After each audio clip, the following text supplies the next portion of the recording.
Hey folks, it's Fernando doing another video for the Modern Survivalist. One of my previous videos was Gray Man Philosophy. Video that went pretty well. Lots of you guys seemed to liked it and made some very interesting comments. I'd like to go through some of them and use these to talk a little bit more about the topic.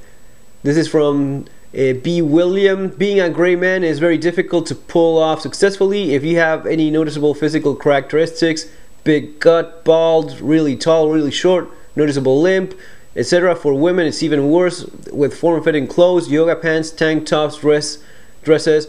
You will be recalled by someone or stand out. Even if you are wearing subdued colors clothing with these physical attributes, you will not blend in entirely. In some urban environments, especially around construction sites, a hard hat, safety vest, work boots and clipboard will have you blend in rather well. I'm not that much of a fan of the idea of using disguises, using a construction site uniform. I mean, if you are around a construction site, then you would be blending in nicely, but outside of that, it would be even more suspicious, in a place where a construction worker has no reason to be in, just dressing in like just using a disguise, maybe like a utility city worker or something like that. But I mean, the entire idea of using a disguise and dressing up as if you are a fake worker or something, at least to me, borders on the mentally insane kind of thing. So I'm not much of a fan of using disguises and that sort of stuff. About any noticeable characteristics being unusually tall, unusually fat, all those things, it's true that you are going to be maybe a little bit more memorable to people that are not specifically looking for anything, but you notice someone that's unusually tall or unusually short or has some more characteristic, or even like tattoos. And for that would be a good example of things you want to be avoiding. You don't want to be unusually fat because it's not even healthy for you to begin with. So it's yet another reason why you want to avoid that. You don't want to be fat because it's not healthy for you, it's not good for you, you're not even looking good, and yet one more thing, you are going to be more noticeable and more likely to be remembered by the people around you. That would be the least of your concerns if you are that fat. If you are morbidly obese, the last thing you would be worrying about is that people remember you. Maybe you have other concerns like your health, right, and the ability to move around with more freedom and such. But take for example like things like tattoos. Tattoos are the kind of thing that someone with a gray man mentality would try to avoid, and that's because it really physically actually marks you with something that identifies you from the rest. It makes it easier for people to identify you, and it's a permanent mark on your body doing so. So in that from that perspective, a tattoo is definitely something to be avoided. Now, if you really love tattoos, if that's really your thing, do what you like. But from that point of view, it is something that clearly marks you and clearly makes you much more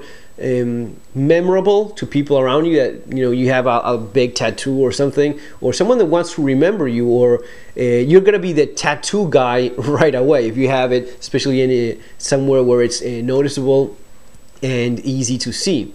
Not much you can do about being very tall or very short, for sure, but about the things that women wear or even guys wear, it really depends a lot on the environment that you are in, because you're talking here about really short, about tank tops, yoga pants. A woman wearing yoga pants and a tight-fitting type of clothes or gym uniform, it will depend on the environment, because in many cities it's completely natural and normal to see people wearing a gym clothes. All right, so that may be on its own right a gray man approach way of dressing, just being one more guy or one more lady that it's going back or coming back from the gym or going towards one.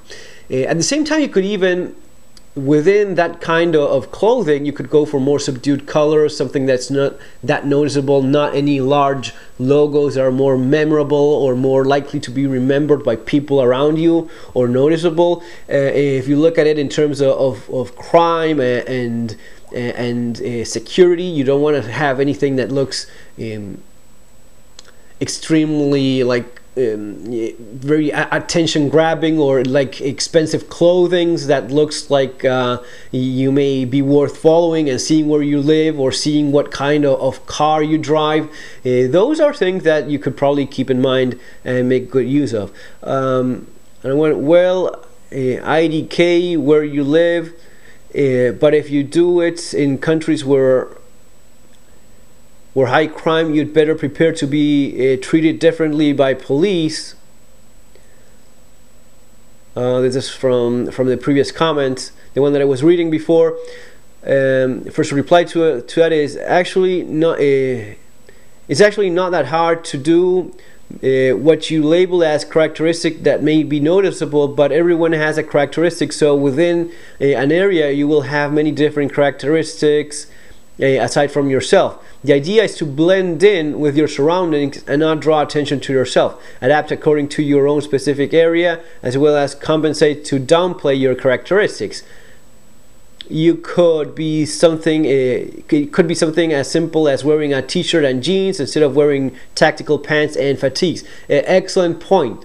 Many times you see guys that are, it looks as if they're straight out of Afghanistan. You're wearing like the tactical pants, the tactical Under Armour shirt. I mean, it's as if they just took off the body armor and left the rifle and just went for a walk. If you're looking at if you're dressing up like a soldier, you are going to be a little bit more noticeable, and it's gonna be noticeable in a negative connotation kind of way.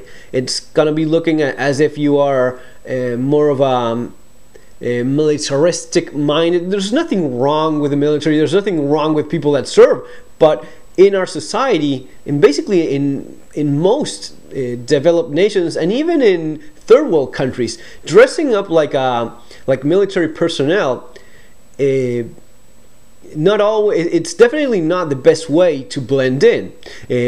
I mean, when you're in an airport, you do notice when someone is dressing up in uniform. You do see it. There's nothing wrong with that, but your eye immediately catches it. While the guy next to you wearing a gray suit he could have been translucent for all you care. It just gets lost in the other thousand of guys wearing the exact same clothing, or a blue polo shirt and khaki pants. That sort of thing is like you're a ghost. You just go by unnoticed. If someone wearing camouflage in an airport, you're going to be noticing him for sure. And the same goes for dressing very militaristically in society in general. Camo is not camouflage unless you're in a warfare type of environment, urban or otherwise. It's actually not that hard. Yeah, well, was what I was saying. T-shirt, yeah, a t-shirt, a shirt, a t-shirt, jeans. Sometimes you look out of place because you just don't fit according to this social or socioeconomic environment that you're in. If you're wearing a normal, a white t-shirt or a gray t-shirt and a worn pair of jeans, and you are in the middle of a financial district, that's kind of, you're surrounded by people wearing suits, so you kind of stick out. If you are in a more worker class area wearing a fancy suit, then maybe that's not blending in as nicely.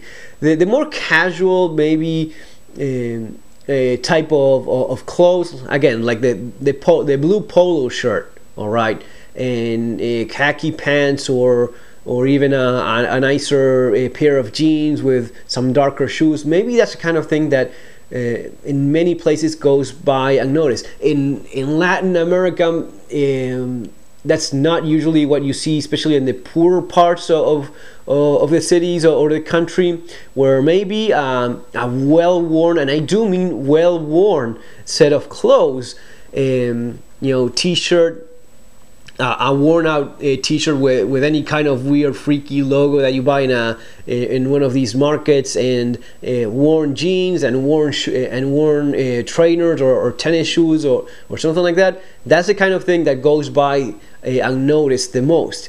And a note regarding this is, this is something that you notice when you live in different places and spend some time in each.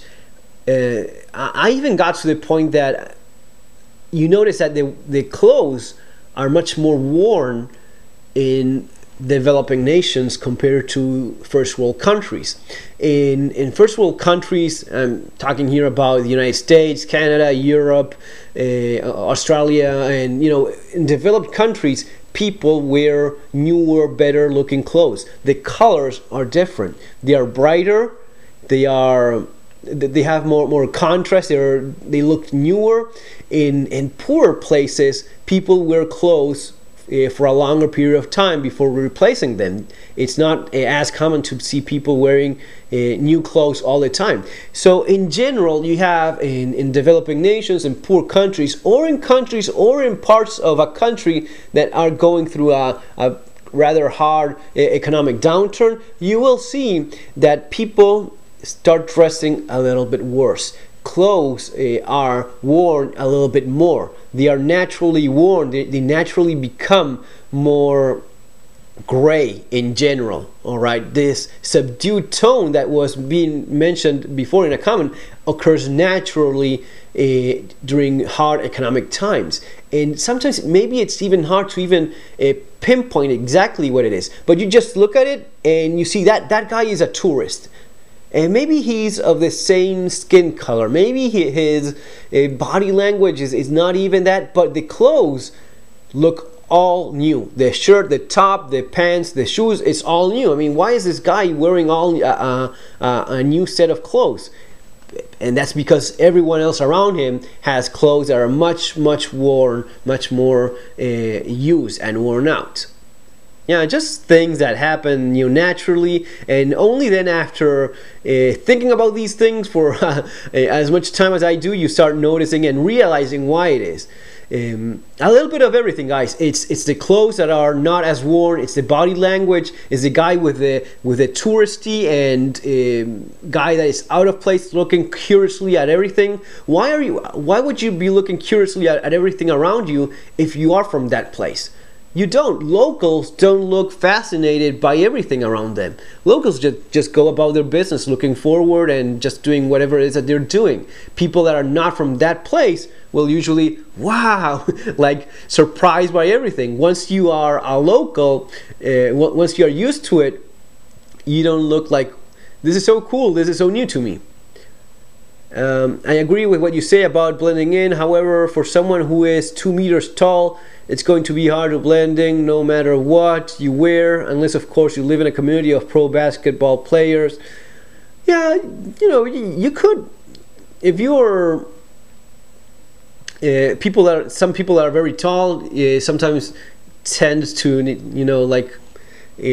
try to make themselves smaller even without noticing sometimes. But yeah, it's kind of hard for someone that's very tall to go and notice. Actually, it's pretty easy. You have to avoid sticking out, not in terms of being different from others, but in terms of looking weak, not aware of your surroundings, or looking like you've got lots of items worth money and are easy sold on the street market. Yes, these are all things that I had mentioned before in the previous video. In high crime areas, you definitely don't want to look as if you have a lot of money because of the brands you're wearing, because of the jewelry or watches that you have, and rings and whatnot. All those things, as I said in the previous video, my wedding band, I had to replace it with a silver one. Why? Well, first of all, these were getting stolen so much that you noticed that it was a problem, it was an issue. And second, you actually saw, at least where I used to live, that a lot of people were wearing silver wedding bands. And when I got mine made for myself and for my wife, the guy in the jewelry store told me, yeah, a lot of people are doing just that. A lot of people are leaving the gold ones behind because of all the crime going on, and are using instead silver ones. So the more people that do that, it means that you have to reconsider what is it that you're doing yourself and adapt. Just look as great as possible. Don't stick out with full military camo and the bumper sticker that says come and take it, NRA. Well, yeah, that's another good point. All the bumper stickers that have, even the funny bumper stickers. And anything that's noticeable from your vehicle would be like a tattoo on your vehicle.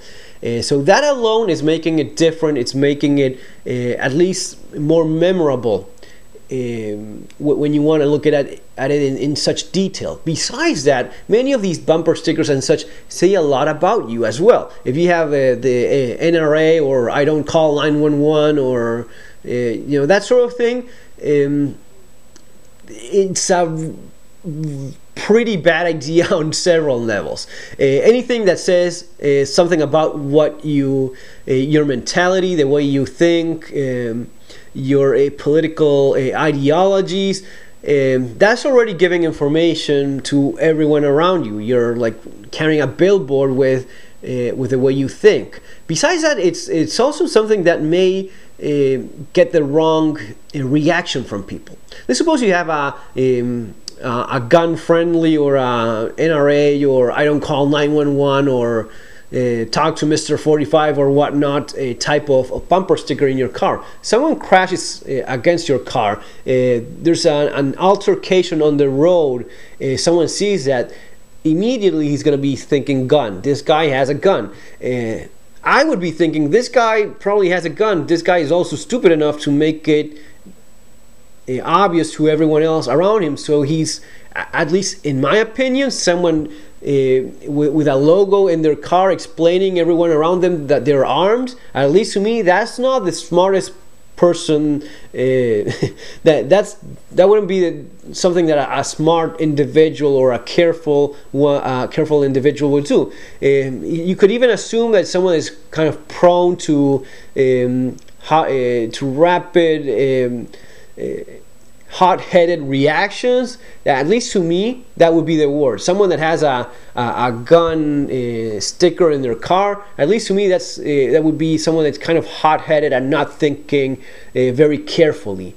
At least he wasn't smart enough to realize all these negative aspects of doing so that I'm mentioning here. So even to an extent, even political things. If you have a Democrat sticker in your car or a Republican, doesn't matter. It really doesn't matter. The thing is what the way in which this may be a complication in such a scenario. If you have a Democrat sticker, right, and you come across someone or you have again an altercation on the streets, or someone is feeling particularly bad about that group of people, he may just scratch your car, puncture one of your tires, or just be more prone to do any of these things simply because you're already on your own, entirely on your own. You're making your position noticed to everyone around you. That's generally not the best idea. Just like when you're carrying a firearm concealed, it's better to have it concealed. The topic of open carry campaigning and such, it's for another video, but from a tactical point of view, it is not advised to make it obvious to everyone around you that you're armed. It's actually a pretty bad idea from that point of view. Okay, from an activist perspective, that's another discussion. From a practical preparedness one, you should not let everyone know around you that you're armed or that there's a good chance that you are carrying a firearm in your vehicle. Okay, actually it's pretty easy. I never thought about all these good points he made in this video. Very true. Okay, thanks. If you're a single man looking for a woman, then you must follow the shiny man philosophy. Well, yeah, I don't know. Yeah, maybe if that's something that the way you dress, you mean like if you're single and you're looking for someone. I think you can still dress very well and still go for a gray man philosophy or gray man approach to the way you dress. And just again, the subdued colors, the way in which in which you're dressing, and you could dress very very neatly and very well and very fashionable even, but still have a selection of colors and type of clothing that doesn't say a lot about you, and it's not a giant billboard, look at me please kind of way of dressing. Okay, and then, well, being single or not, and how you socialize and such, it shouldn't be a problem to still have a gray man approach and still have a good social life. I never thought about it. Well, this is from I think gray man means blending in wherever you are. If you're on the beach in Hawaii and you're wearing a business suit, you're going to stick out. You need to adapt to your surroundings. Absolutely. That's one of the things I was trying to explain before. If you're, as you say, if you're in Hawaii, everyone is dressing with Hawaiian shirts, and you're not, in Hawaii, in that kind of environment, a pair of shorts and flip-flops maybe, or in that kind of thing, or swimsuit, is not going to be nearly as noticeable as someone walking in the middle of the beach with a suit. That would be a completely normal and non-assuming way of dressing in a large city where lots of offices are and people dress that way. Even that, a little comment about that, a lot of us have issues with when going to the beach. How is it that you complement fitting in that kind of situation and still dressing in a way that it's still you using the kind of clothes that you don't want to be without in the terms of preparedness as well, or maybe carrying a concealed weapon. How do you carry a concealed weapon with very flimsy, very thin shorts? There's always ways of adapting your wardrobe to the situation. For example, a 511 tactical pants, there's short versions of those 511 tack light pants. I have 2 of those, and I've used them in the beach many times. I've carried in the beach with those pants, and let me tell you, I had a Glock with me. I had even a magazine in the little pouch of the shorts for that purpose, for your extra magazine, and I was in the middle of the beach, and there was no problem with that. Of course, I wasn't in the water, but it's a kind of dressing, it's a kind of wardrobe that combines cleverly, all right? Now, if I'm wearing the 511 tack light pants, if I'm putting on combat boots and Under Armour tight-fitting camo shirt, of course, you're looking as if you're straight out of Iraq. But if you're combining that 511 tack light shorts with a Hawaiian shirt and some trail running sneakers that are a little bit like bright color or something like that, in that case, even the bright colors will be more of a disguise and make you blend in much better with everyone around you, and you're still wearing the type of pants and the type of belt that allows you to have your concealed carry weapon with you and everything else that fitting in your pockets, and you're really not changing the essence of, you're basically using the same stuff that a firearms instructor would be using during a gun class, and you're having shorts and you're dressing pretty much like anyone else in the beach. So there's always ways, guys, of working around those limitations. Gray man works for criminals too. Lately I noticed a certain substrata of the population we're all wearing blue jeans and white shirts. At first I thought it was a fad, but now I realize it makes them harder to identify to police if everyone is wearing the same clothes. Absolutely. If everyone is wearing, and you see sometimes this with gangs, well, he was wearing a white shirt and baggy pants, and baggy khaki colored pants, and everyone else in that neighborhood is wearing the exact same thing. It makes it impossible to identify. So as you say, not impossible, but at least makes it much harder. So as you say, gray man works as well for criminals. That's why real smart criminals will wear whatever it is that they have so as to fit in wherever it is that they are. In Buenos Aires, criminals operating in the downtown district, in the bank area, especially targeting people leaving banks with large amounts of cash, or well-organized criminals, they would be wearing suits. I mean, they had suits, nice haircuts, and they would catch people completely by surprise because of that.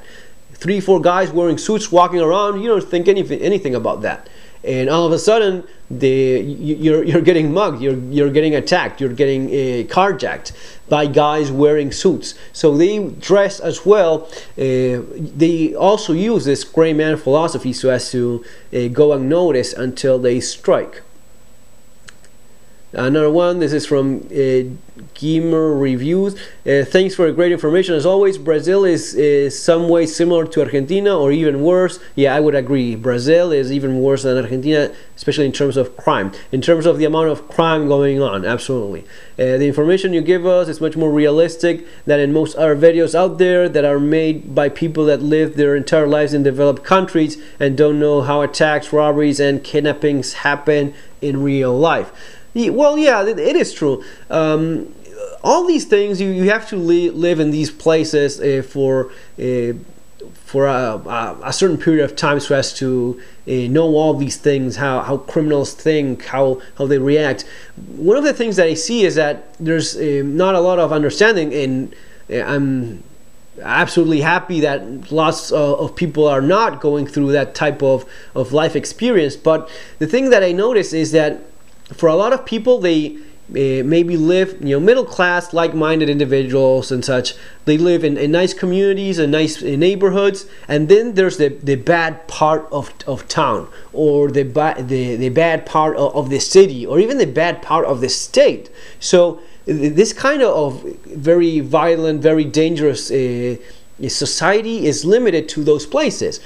Crime happens in that bad part of town, right? So it's not everyone that has a close contact with this kind of thing, with this kind of violent crime on daily basis. I mean, in Buenos Aires, these things would happen. It's a matter of every single day. You would see it a lot. You would see it even pretty often, even if you weren't being attacked yourself. But I at least witnessed, like a few meters away from me, crimes, muggings going on, many times very fast. I mean, one of the last ones I remember was a lady, older lady walking. She couldn't have been like 5-6 yards or meters away from me, and all of a sudden this guy hurries past her and grabs her purse, and another one in a motorcycle following him. I mean, just a matter of seconds, and they took her purse and threw her to the floor, and the guy was gone just like that. It happened very, very fast. And absolutely, the guy probably was, they go out that day to work. For them, this is work, and they go out there and they start looking, and I mean, maybe that same guy saw me, and he wasn't gonna be mugging me. I mean, why mug me when he has this lady that obviously is a much more suited target for him? Why go for a guy that looks, younger, maybe more capable of defending himself, when you have a clearly less capable victim in front of you? So these guys go out there looking specifically for these type of things. Okay, they notice an older gentleman or lady. They notice the way they're carrying a bag, if they have it very close to them, if they are a little bit more distracted, the clothes you're wearing, if a woman is dressed in a more brand name type of clothing, probably she has a little bit more money in the bag. If she has a nice watch, maybe it's worth actually stopping more and actually mugging and stealing the watch or rings or jewelry from her. These are all things that they think of. They look at a guy. The guy looks like in his 30s bodybuilder, but he's wearing like jewelry all over, and he just parked a $100,000 car. I don't even care how big he is. I'm gonna be going after that guy. I'm gonna be forcing him inside the car, stealing whatever it is. You start thinking different. These guys take into account the risk and the benefit, the risk and the benefit of going for that, of taking that risk. And if it's worth it, they will go for it. But you know, all things to keep in mind, and the way criminals think is very instinctive to a level. I mean, criminals are social predators. They operate like predators. A lion is gonna be trying to hunt a prey that's not going to be ripping him to pieces. Okay, a pack of wolves is going to be picking on the animal that is easier to take down. Great video. I guess you all know about how violence is in Brazil. It's really important to be a gray man here. In Brazil, this is from Andre Oliveto. Yeah, absolutely. Brazil is a freakingly dangerous place, and you have to go as unnoticed as possible. Even then, you know, guys, these are not. There's not a guarantee here for anything. Doesn't matter how you dress, you can still be a victim depending on where you are and how dangerous the place is, or simply how unlucky you are. You know, the guy just saw you. He's running out of options, he's running out of time, and he's a little bit more desperate, and he's going for anyone. He's just gonna be going after the next guy that he sees, and he sees you, and that's that. You know, it's you try to work the odds as much as you can in your favor, but that can also happen. What do you think? What do you think will happen if or when Argentina defaults? Well, yeah, they already defaulted according to the BBC. Yeah, stuff for some other videos. Interesting video. I think I should let my hair turn gray. Many years ago, a college friend of mine spotted me immediately in a crowd because of my hair. Be better nowadays if we all could wear a paper bag over our heads. I don't know about that. Yeah, but wearing normal hair, you know, nothing that attracts too much attention. Very, very good points on social media bits. I'm usually cautious about what I put on sites. Absolutely. I mean, you have to be more careful about that sort of stuff. Facebook. I mean, I have Facebook linked to my website, right? TheModernSurvivalist.com with YouTube videos and such. But notice I don't put, you know, stuff of when I'm going on holidays, or when I'm home or not, because of the nature of what I do. For very obvious reasons, I cannot be as gray in certain things. I'm putting my face in video and in photographs in very clearly stating some of my principles and views, and I mean, that's something that I knew I would be giving up as soon as I started doing this. All right. Do I regret it? Absolutely not. I don't think you could have credibility if you don't put your face there.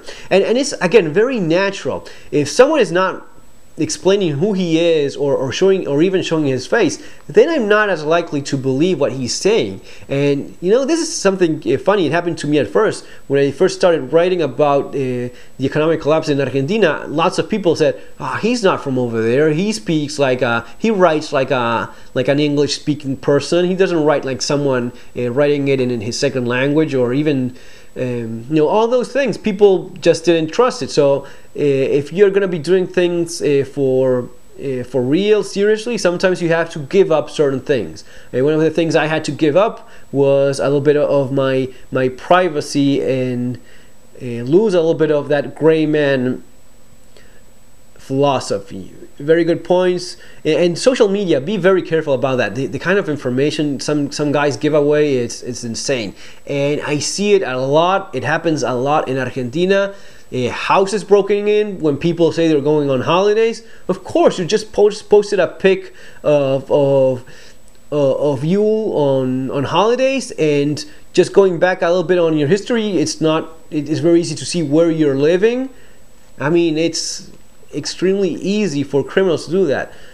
This is from the Daily Prepper. Great videos from the Daily Prepper. I have a very good video coming up from Dan, the Daily Prepper. He has one. We did like a 2-part video. I'm still waiting for you, Dan, to put it up. I'll put mine following up so as to have that as well. I think people pay too much attention to being a gray man in the middle of a disaster and don't think about it enough in times of peace. Yeah, you know, in both cases, in a disaster as well. I mean, if you're wearing, as I was saying before, if you're wearing very tactical looking clothes or militaristic looking clothes in the middle of a disaster, and the cops are maybe looking for a suspect. I mean, let's suppose it was a terrorist attack, or there was an incident that could have been a terrorist attack, and cops are looking out for anyone suspicious. If you look as if you're just out of a combat zone, then wanted or not, you are going to be attracting the wrong kind of attention. But yes, this is something that has to be a way of living your life in normal times, not just preparing for disasters. On the forums, most threads will have posts about how you can sneak into buildings if you look like you are a nondescript handyman of some kind. It's far more useful to think about it like you are describing, as if it relates to your everyday life. Would people describe you as someone crazy, nutball survivalist, or would they see you as a normal guy? You have to also think about, guys, another important thing to keep in mind, and this goes back to the gray man philosophy. You're living in your nice country, your nice neighborhood, whatever. Everything works out fine. Great. When things start getting a little bit more complicated, more dangerous, the time may come when you actually use that freaking concealed carry weapon that you carry all day and never hope to use. One day you may end up using it. One day you may end up using it to save your life, but in the process, put someone under the ground, all right? End up shooting someone and killing someone. If that ends up happening, everything else that we're talking about here comes into play. If you've always been running your mouth about wanting to kill these or that kind of people, that segment of people, because you have this this hatred or this racist thing about you that you cannot even control, which is sad, but a lot of people are that way. All those things you said about a certain type of ethnic people, ethnic group, religious group, anything that you open your mouth about it, if you end up finding yourself in that situation, all that will come back and bite you in the ass. All right, maybe you deserve it for being a hateful person that hates people for no reason. Maybe you do deserve it, but sometimes it's people that end up paying for opening their mouths about nothing specific, about simply talking about, yeah, because these Mexicans, these illegals, these whatnot, and then you end up shooting a Mexican, you end up shooting an illegal, and someone will find what you said about all that, your opinions about all these things. They will find it, and it will come back and bite you in the ass for it. It has happened even for people that haven't even said anything hateful specifically about any group. Just people that couldn't stop themselves from running their mouth about, yeah, because I'm so much of a badass and I'm going to be shooting this and that, and then you end up shooting someone for real. It's going to be assumed by a jury that you were looking to put yourself in that situation where you ended up shooting someone.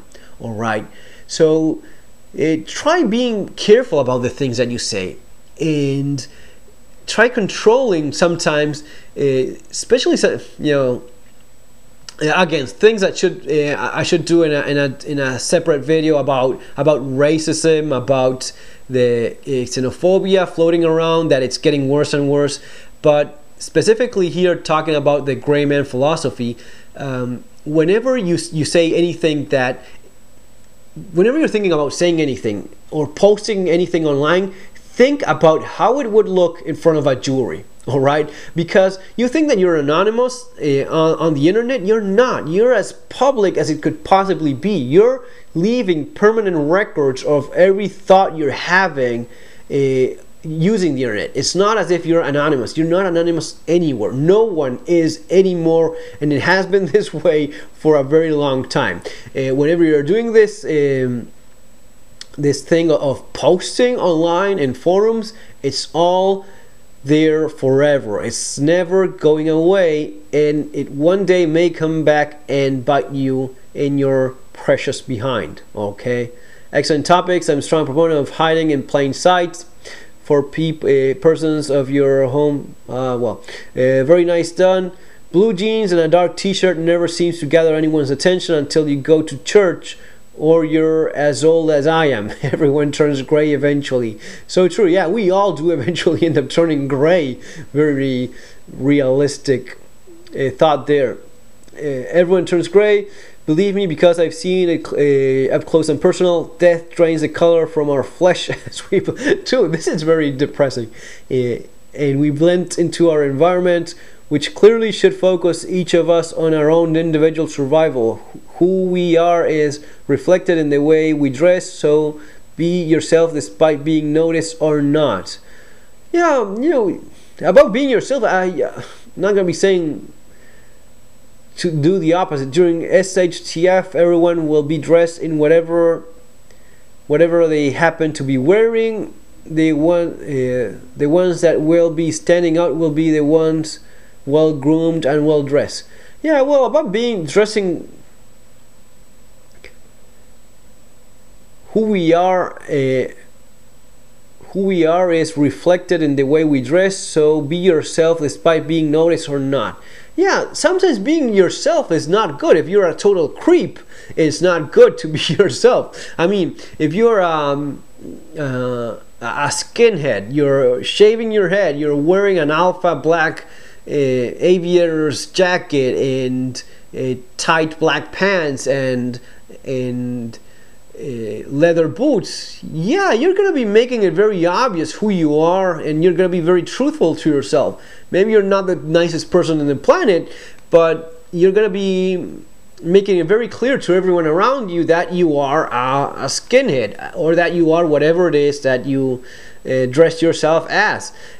Sometimes you you want to reevaluate yourself and see who you are and if that's good or not. Excellent topics. I'm a strong proponent of hiding. Well, this always good info.